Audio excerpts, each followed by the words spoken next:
Batwoman number 13, written by W. Hayden Blackman, art and writing by J.H. Williams III. Last issue, issue 12, we had Batwoman meeting up with Wonder Woman because she's in over her head with all the demigods and whatnot, and she figured Wonder Woman has something in the way of knowledge when it comes to Medusa. And so we open up this issue with Batwoman and Wonder Woman's in a sub trying to get to a secret, basically, Amazonian prison. And they just are talking, like, mentally, they're just thinking about each other, whereas Batwoman is completely stunned by Wonder Woman. And Wonder Woman's just like, yeah, okay, I think I got your number. I get what you're all about. So they make their way into this, I don't know, prison, whatever you want to call it. I don't think they actually have a name for it.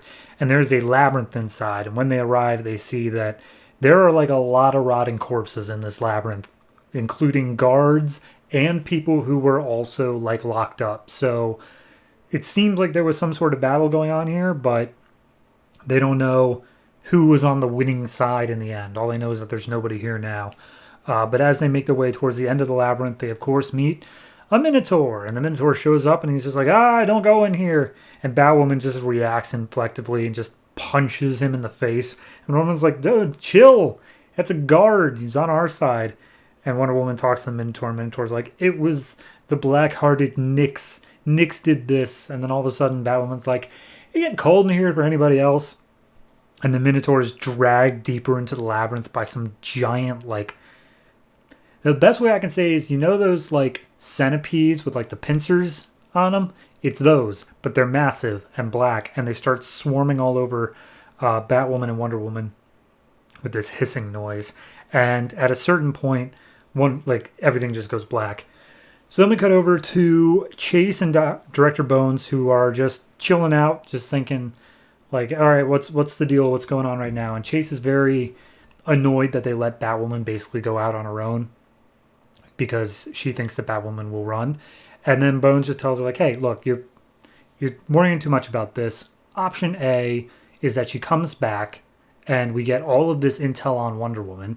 Option B is she's dead, and then we can train up her cousin, Bet, who is already being trained by the Colonel, to be an even better resource for us. And then she's like, okay, but what about the option where she runs? And Bones is like, I got a contingency for that too, but it's real dirty. So then we cut back to the fight, and Wonder Woman is just completely blind. She can't see anything at all.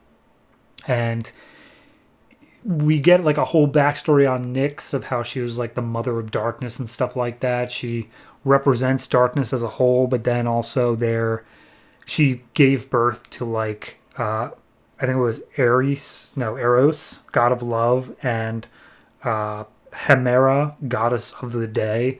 So Wonder Woman tries reaching that part of her, being like, hey, you gave birth to good things. Can you please let us go? And Nyx, through this crazy-ass panel of just intertwining centipede creatures, is just like, no, Medusa has a plan, and we're going to do this thing for Medusa, and all the monsters will be here, and we will rule over them. But then at a certain point, Batwoman starts chiming up, and she's like, hey, I'm going to cut you loose. I need you to close your eyes, okay? And so she gets back Wonder Woman out of all the centipedes, cuts her loose, and then sets off, like, a super extreme flashbang, which we see Nyx just being blinded and burned by it. And it turns out that it is actually, like, gonna cause an explosion. So Wonder Woman and Batwoman make their way down a hallway. It's blocked off at the end. She fires off an explosive and they bust through a wall. And then we see these centipede creatures coming after her, but then the explosion goes off and seemingly kills all of them. And they're like, all right, well, that was cool and all, but she is a goddess, and night is falling, and in the darkness, I doubt that they're going to be that scared anymore.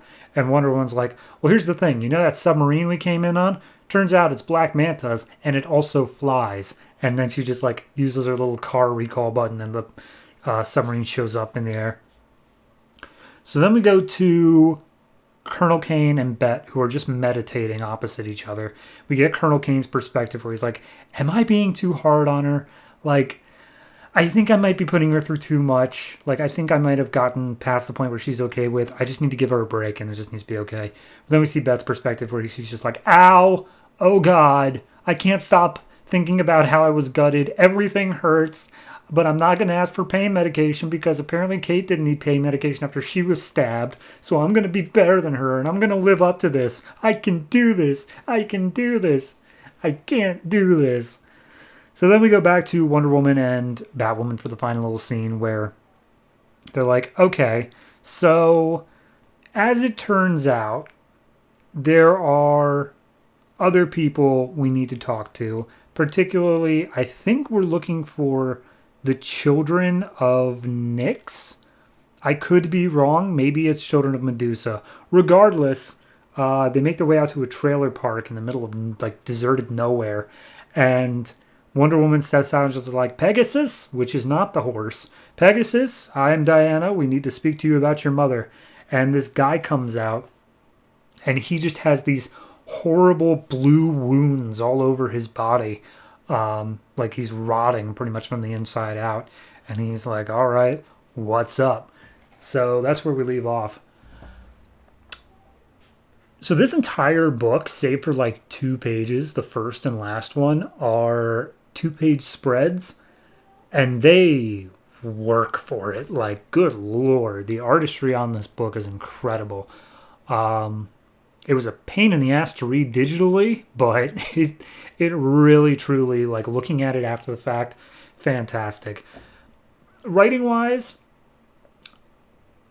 I like how they gave Batwoman something to do. They allowed her, because her entire opening monologue was, how can I stand with this demigod and like this actual superhero and still have anything left to do? But they showed that her usefulness comes from her ingenuity, not her strength, and her ability to think her way out of these situations. So definitely enjoyed that character defining, and I feel like they're growing closer and closer as we're going on. One moment I did want to mention here is when they're going to the trailer park.